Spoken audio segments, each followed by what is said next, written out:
Pregunto, la Traffic de la AMIA no fue armada en Villa Maipú, San Martín, este, como comprada por Yeldin y era una camioneta que iba a ser un poncho para ser vendida en el mercado y dio la casualidad que la compraron para el atentado. Es más, si no me equivoco, la persona que lo armó se llama Nitz Kanner y es una persona que vive en San Martín y estuvo en la causa, si no me equivoco. A lo mejor estoy confundido, pero bueno, si es así pido disculpas. Saludos. Bueno, nos llegan mensajes de los oyentes. Acá tengo más, pero te dejo la pregunta del oyente, Carlos. Porque es interesantísimo, porque además demuestra todo lo que veníamos diciendo. Sí. Ariel Nitzcaner, Hugo Pérez y Jaimes son los que se llamaban en ese momento la banda de El Enano. El Enano era Yeldin.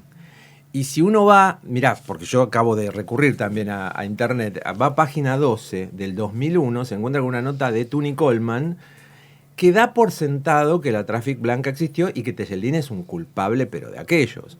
No nos tenemos que olvidar que Yeldin recibe $500,000 de fondos de la CIDE a través del juez Galeano, por eso después lo destituyen a Galeano, para que inculpe a Rivelli, que Rivelli es un policía bonaerense que tenía otros colaboradores que obviamente no eran los mejores policías bonaerenses, pero que no eran terroristas.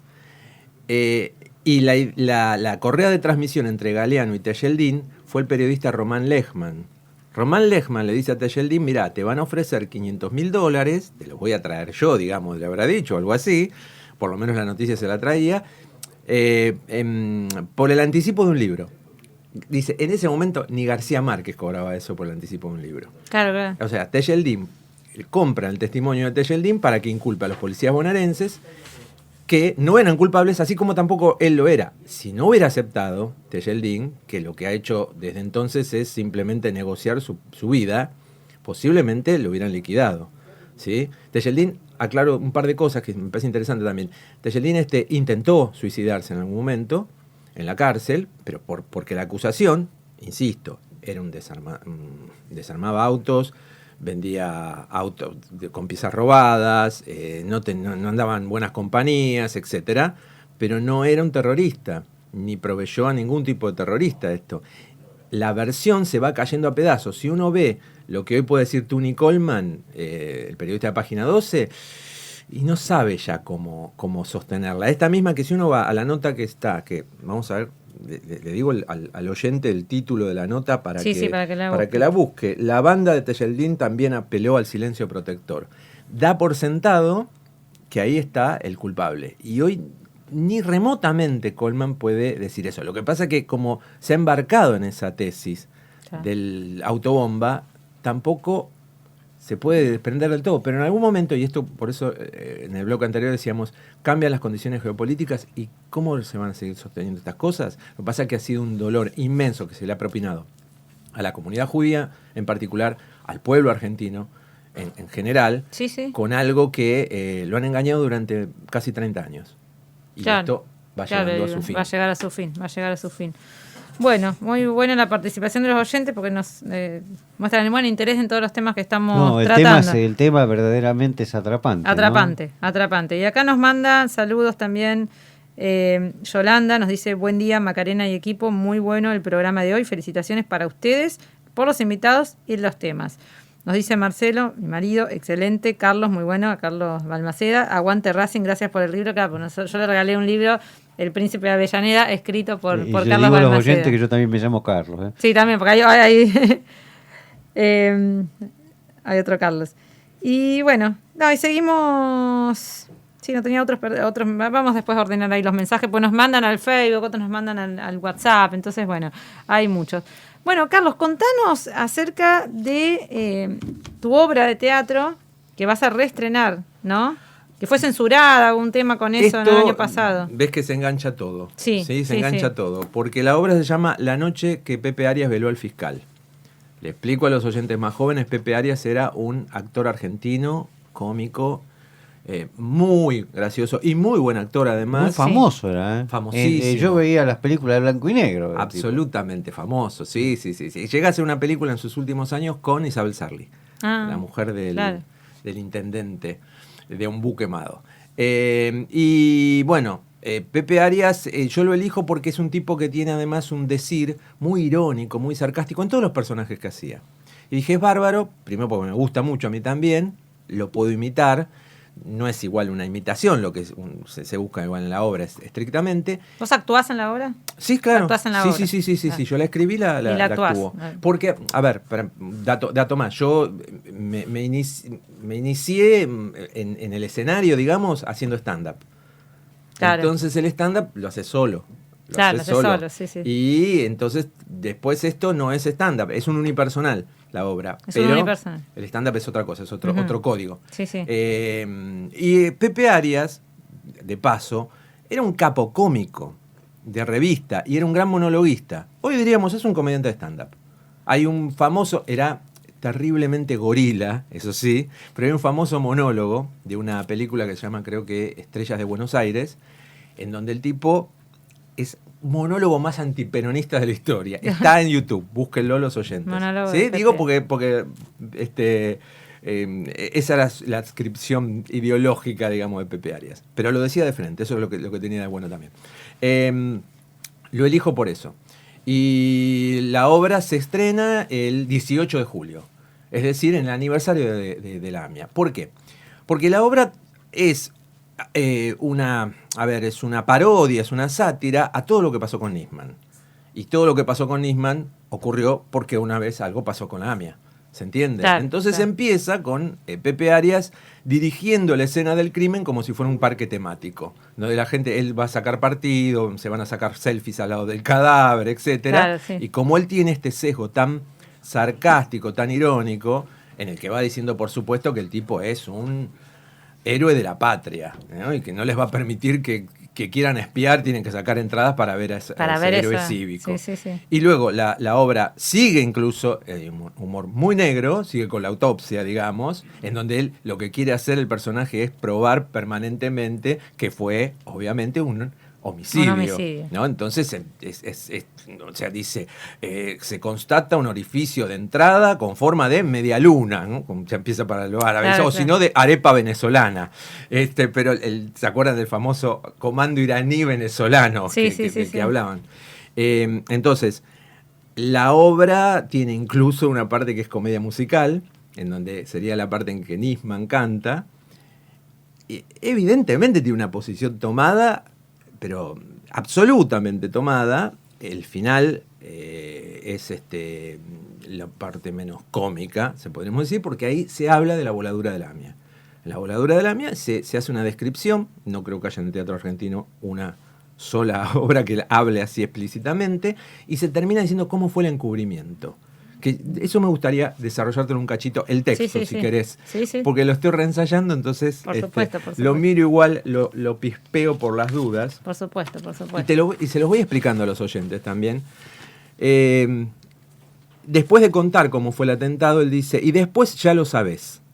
La runfla de inteligencia dijo, así fue el atentado. Fue un tal Hussein Berro, que como era tan suicida, murió en el 11 y el Líbano 2 veces consecutivas. Es lo que contamos antes de Hussein Berro, ¿no? Claro. Decían, hubo una traffic. Y las partes que encontraron son un Frankenstein que armaron igual que toda esta causa. Miles y miles de fojas. A unos de la bonaerense les achacaron el vuelto, lo que acabamos de decir. ¿Sí? A Rivelli y su pequeña pandilla. Con sello, firme y martillo. 8 años fueron presos. Con unas chinches dijeron, es la conexión local.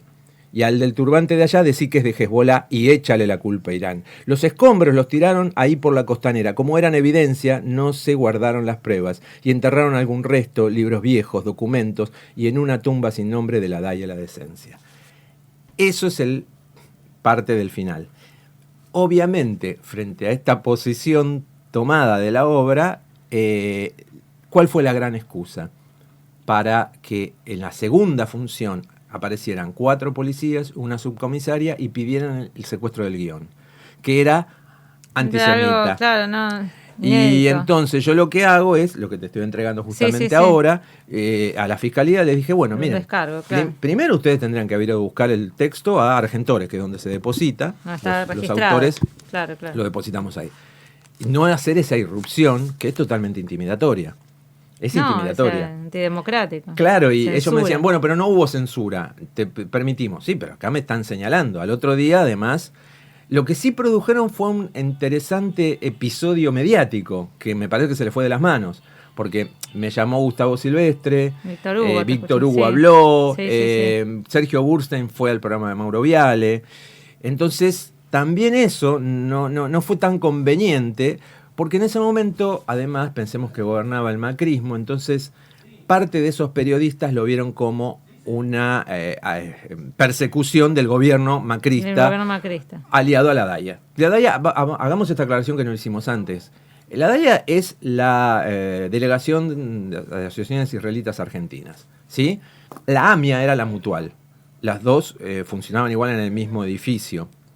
La DAIA ha tenido una posición absolutamente favorable hacia el Estado de Israel. Sí. Ese es el grave problema. Es, de alguna manera, la embajada paralela del Estado de Israel. Claro. Entonces, cada intervención que hace, la hace en este estatus muy confuso que se nos está imponiendo y del cual tenemos, como diría Aníbal Fernández, hay que sacarse el lazo con la pata de esto. En el caso de la obra es, si se quiere, es antisionista.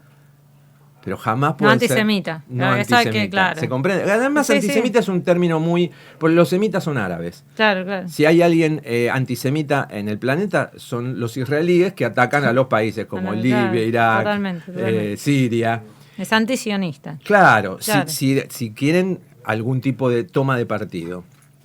Pero además, digamos, la obra lo que opta es por contar la verdad histórica de lo que finalmente estamos sabiendo de lo que pasó con la AMIA y lo que pasó con Nisman, acuérdense. Interesante O sea, la obra. cientos de... Después de esa visita de los policías, ¿no?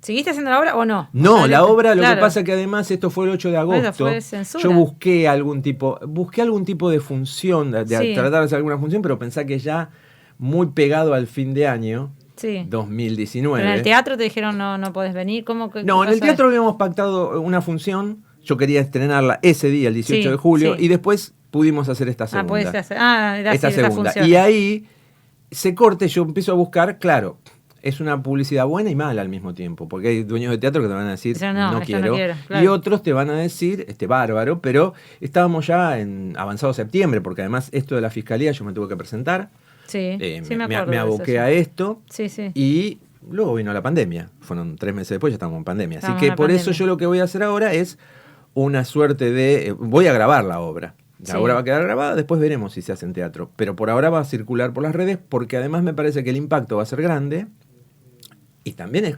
protegerse de un episodio probable que puede ocurrir como este que ocurrió. Entonces... Hacer una presentación vía streaming donde la gente puede sacar una entrada. Exacto, ¿no? Bien, exacto. bien. Y además ¿Ya tenés es- fecha o no? Todavía no.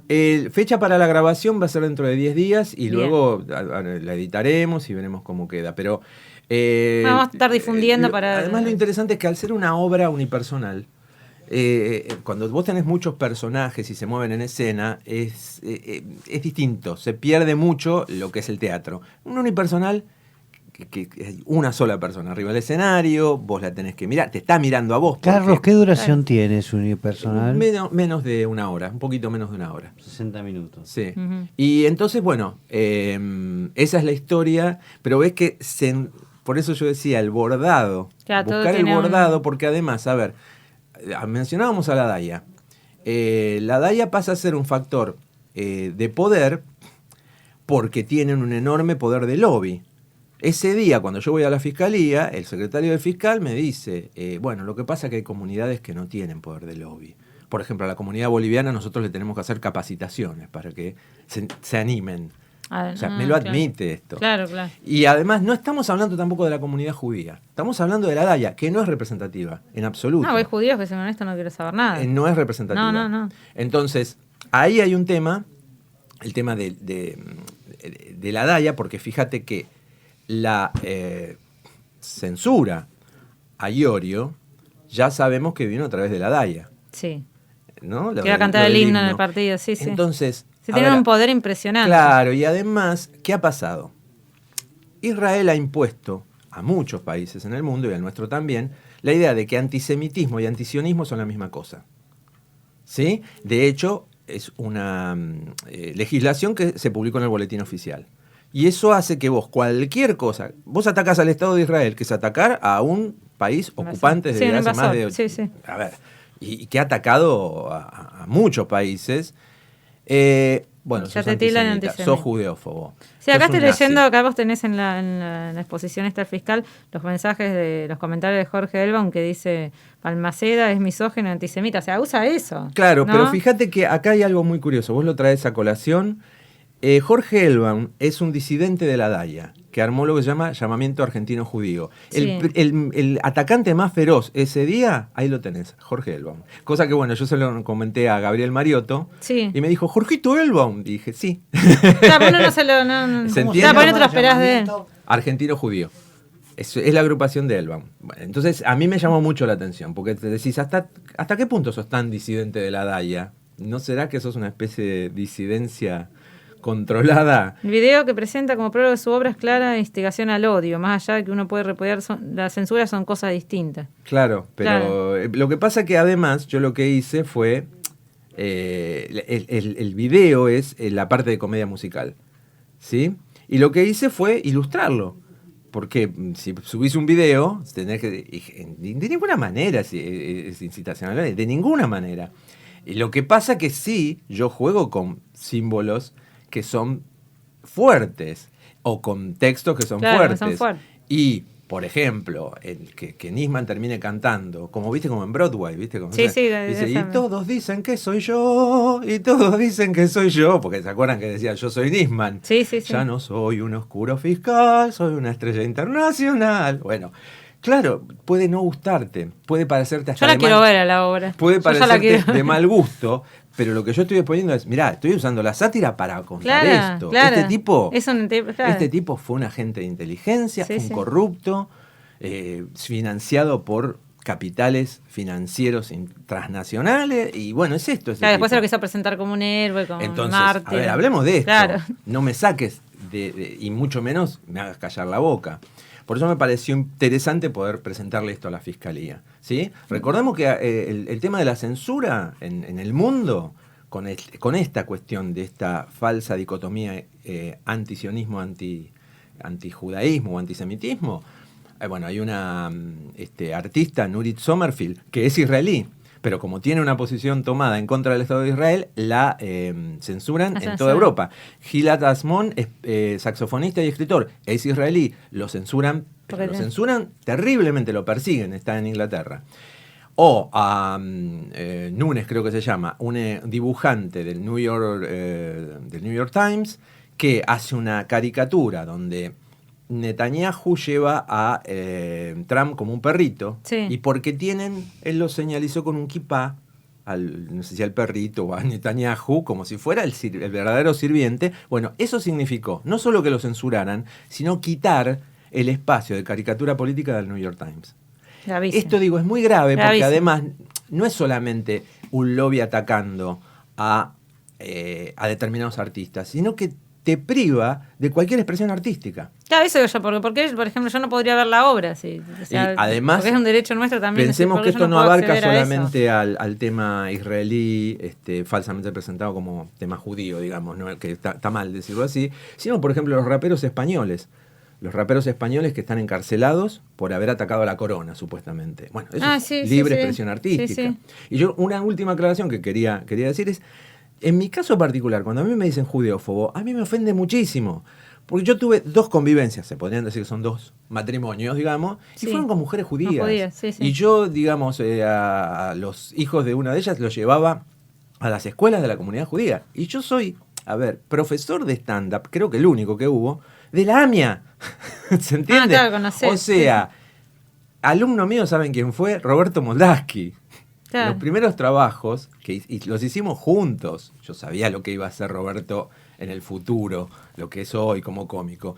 Digo, es demasiado y me violenta mucho también porque Sí, decís, sí, ¿por porque qué tengo como- que aceptar esto? De ninguna manera, en términos personales. Y ahora en digo el esto, próximo ¿no? bloque vamos a hablar de esto porque está el tema de del antisemitismo ¿cómo se llama esto? La misoginia también, como atacar a alguien por ser misógeno. Ni Es un hablar. misógeno. Entonces, Esto- y va muy cancelo pegado, esto ahí tenemos el último bordado. con tantos temas interesantes que nos trae nuestro invitado.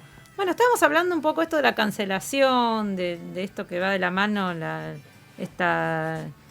tema del feminismo hegemónico también, que en ocasiones se ha avanzado en derechos y en otras ocasiones también todo eso provoca un efecto contrario, ¿no? De cancelación, de scratch, de esa cultura de... Vos investigás mucho ese tema, ¿no? Voy a tratar de resumirlo así. Sí, porque es se nos, se nos voló el programa. se nos voló ¿no? el programa.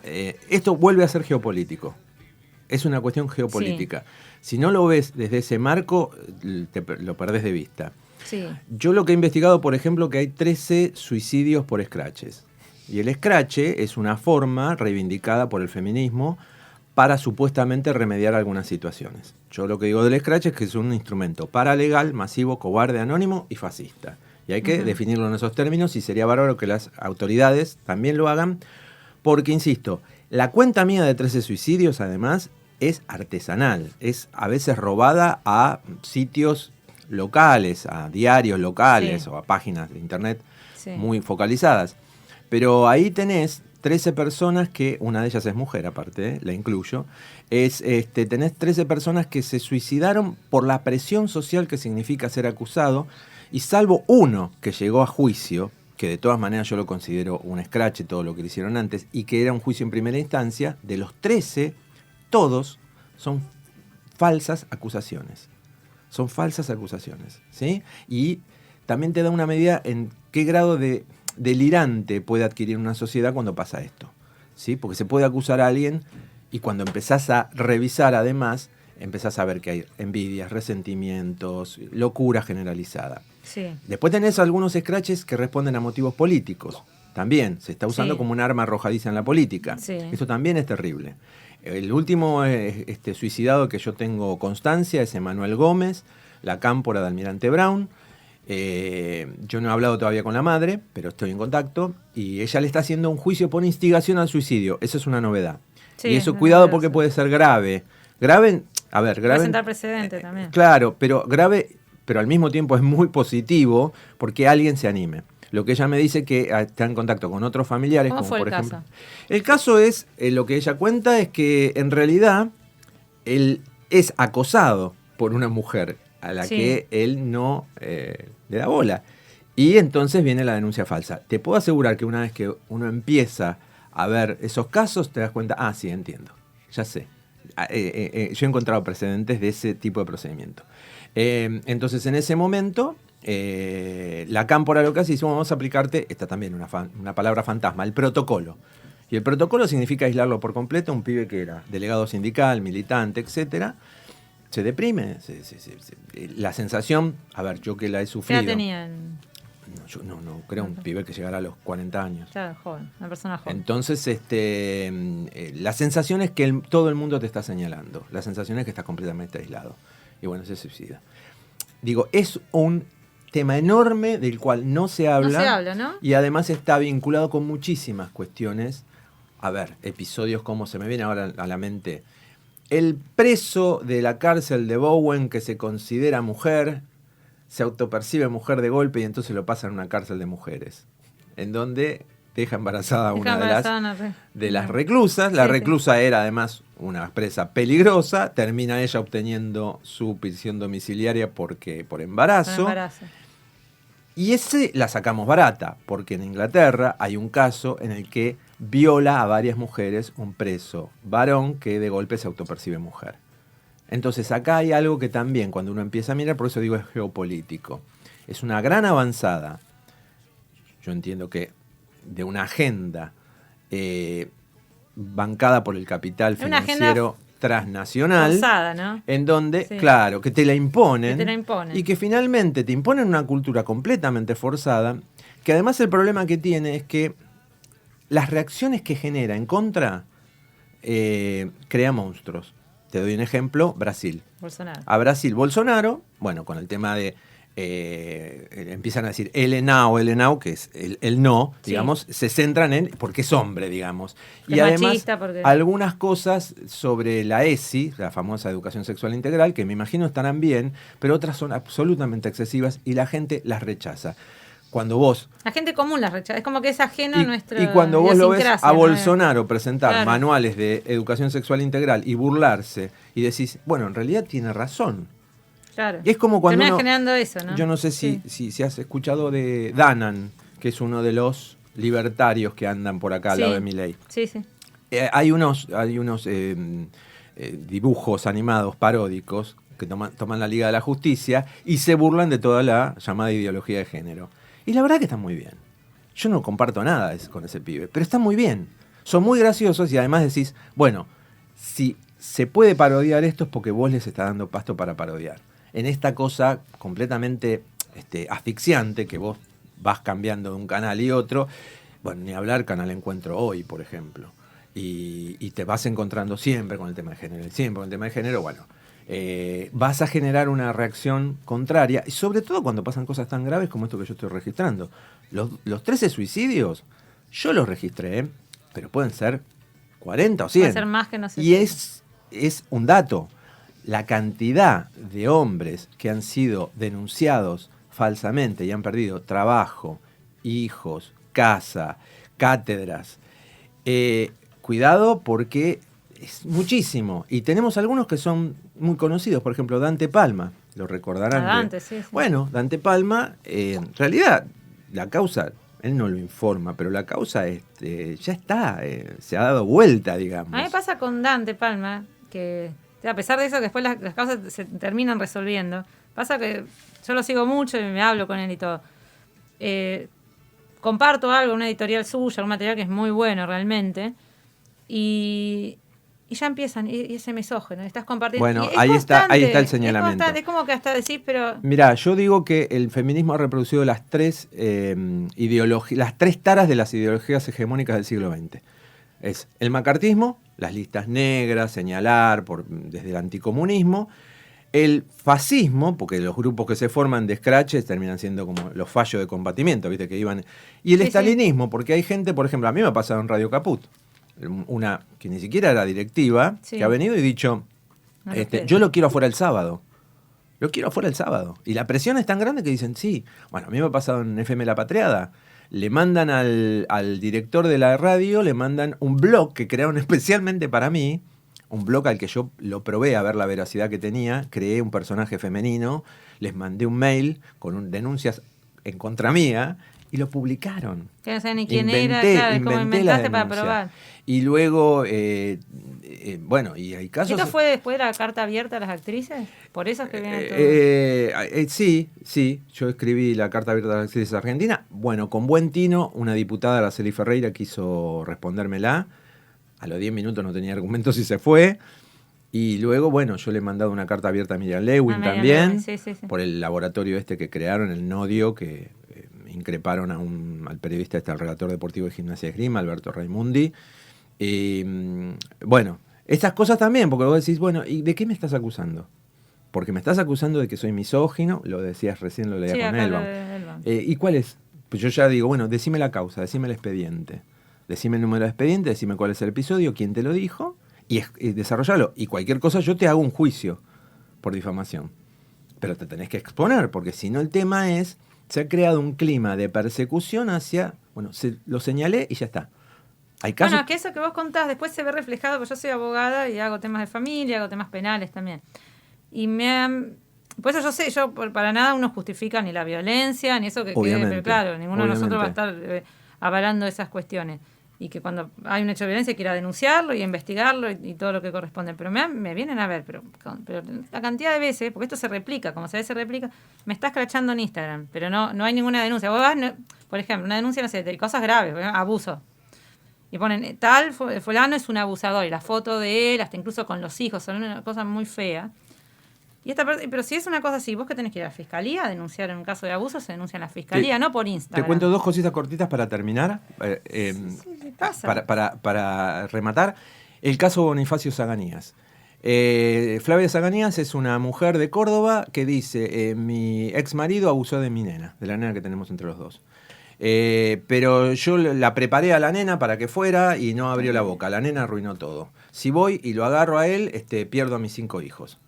Al otro día, la madre de Flavia Zaganías, el hermano y otro más, van desde La Matanza hasta Córdoba, que es donde vivía este hombre, y le incendian la casa, lo atan a un árbol, lo acuchillan, lo violan con una varilla de construcción, lo dan casi por muerto, y en un fallo ejemplar la justicia de Córdoba dice 23 años para cada uno, incluyendo a la instigadora. ¿Se dan cuenta que del escrache nadie sale bien parado? Nada. Y ella, convencida, además hoy la Cámara Gesell en realidad favorece casi siempre a la falsa denuncia, ¿eh? O sea, hay algo absolutamente excesivo. Hay un caso en Zapala en donde un hombre toma de rehén a su abogado pidiendo una segunda Cámara Gesell. Es entre terrible y enternecedor, porque lo que está pidiendo el tipo no está diciendo quiero impunidad, quiero otra oportunidad para demostrar mi inocencia. Y el último es lo que a mí me pasó, como a mí me escrachan, entre otras cosas, porque, a ver, me encuentro con que varias personas dicen que yo soy maltratador. Me doy cuenta que no puede haber salido más que de una fuente esto. Claro. La encaro a una expareja y le digo, mirá, además de la decepción enorme que siento, ¿sabés qué? Aclararlo en Facebook. Porque la verdad que aclararlo públicamente, porque yo no quiero saber nada con esto. Y yo le había pedido un dinero, le había prestado un dinero hacía muchos años y le dije, devolverme la plata porque me siento totalmente estúpido con esto. Sí. Entonces, ¿qué pasó? Ella lo que hizo fue pidió un botón antipánico y una perimetral frente a esto. Frente a mi pedido.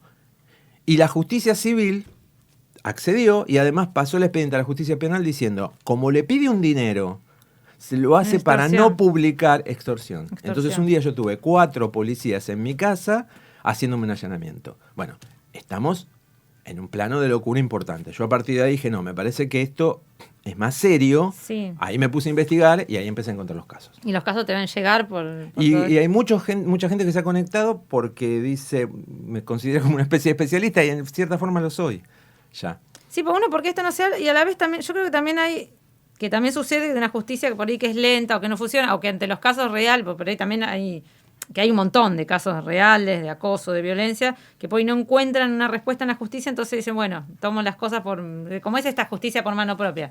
Es como si yo fuera a buscar al ladrón y lo lincho y está esta mecánica de decir, bueno, como la justicia no responde, voy yo y hago justicia por mano propia, hago esto. Pero también hay una mecánica también de mujeres que también han pasado por ahí una situación también compleja o de violencia, que dicen que por ahí va a buscar ayuda en estos grupos y que le dicen, no, pero vos tenés que decir esto, pero dicen, no quiero, yo por ahí quiero otra cosa, quiero buscar un refugio entre las mujeres, que ya no, por ahí esta persona va a buscar una contención y no, al contrario, no, vos tenés que escrachar, vos tenés que mostrar, y por ahí la persona no quiere hacer eso.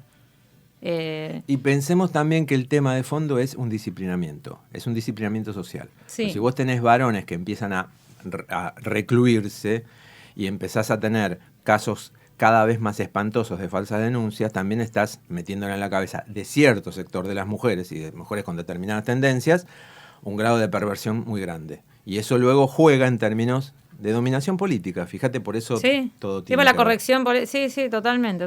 Pasa que, bueno, es como buscarle también la explicación geopolítica. Esto de que también hay esto es mundial, ¿no? Es como que viene parte también de este nuevo mundo, de esta nueva forma de organizar y de hacernos cada vez menos cuestionadores por ahí, ¿no? El partido Vox de España, la nueva derecha española, en gran parte surge sostenida por estas cosas. Por ejemplo, el caso de la Arandina, que es una presunta violación de una menor.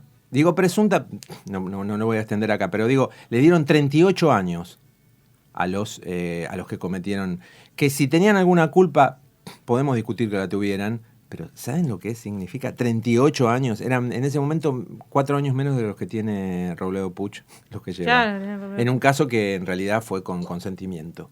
Claro. ¿Sí?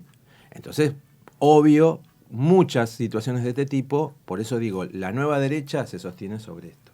Sí, totalmente. Bueno, Carlos, ¿te gustó haber estado acá? Me encantó, perdón por haberle robado muchos minutos. Yo puedo hacer la última pregunta. Sí. ¿Cuál es el líder mundial que a vos te representa? No lo sé, hoy la verdad que tampoco no me definiría. Me parece de respetabilísimo Putin por cómo está visualizando también todo el panorama. Sí, ¿no? Sí, me parece que sí.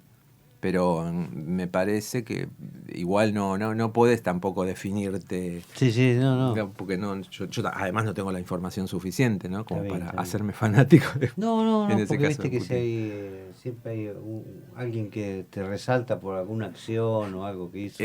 Hago el último nudito de todo esto, ya que lo nombré a Putin. Fíjate que Putin tiene una política muy contraria a todo el avance Sí. de la política de género. Sí. Y las famosas Pussy Riot, bancadas entre otras Sí, por las Hillary rusas, Clinton, ¿no? Sí. que han bancado a Leopoldo López, el golpista venezolano, además, sí, son perseguidas, ¿sí? Son perseguidas allí porque realmente, a ver, la idea de muchos de estos militantes del género es ir produciendo escisiones nacionales, así como de golpe te aparecen lo que se llaman las revoluciones de colores, Sí, del que color. Sí. a veces son motivos territoriales, motivos contra la corrupción de un gobierno y finalmente provoca un golpe de Estado.